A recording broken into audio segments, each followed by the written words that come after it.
भारतात राजकीय स्थैर्य आणि धोरणांमध्ये सातत्य असल्यामुळे विकासाची गती कायम राखण्यासाठी भारत निरंतर पावलं उचलत असल्याचं पंतप्रधानांचं प्रतिपादन।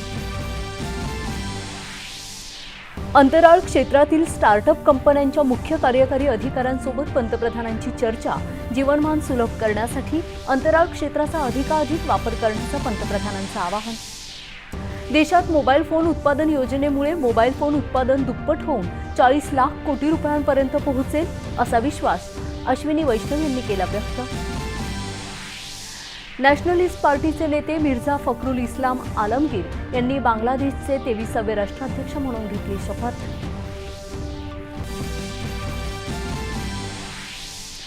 जयपूर घोषणेसह पर्यटन मंत्र्यांची बैठक जयपूरमध्ये संपन्न, तर पुण्यातही ब्रिक्स दळणवळण मंत्र्यांच्या बैठकीत तंत्रज्ञान क्षेत्रातलं सहकार्य अधिक दृढ करण्यावर देण्यात आला भर।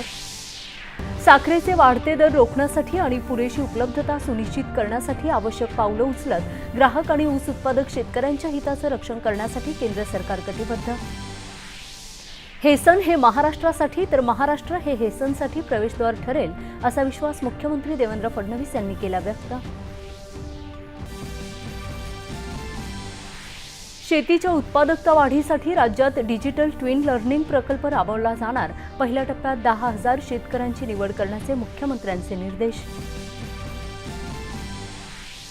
शेती कामासाठी लागणाऱ्या माती आणि मुरुमावर आता रॉयल्टी आकारली जाणार नसल्याची महसूल मंत्री चंद्रशेखर बावनकुळे यांची माहिती।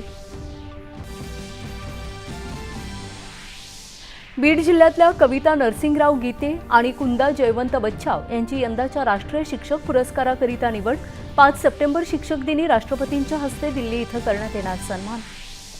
आणि जागतिक बॅडमिंटन अजिंक्यपद स्पर्धेत महिला दुहेरीत त्रिशा जॉली आणि गायत्री गोपीचंद जोडीनं उपांत्य फेरीत धडक मारत भारताचं कांस्य पदक केलं निश्चित।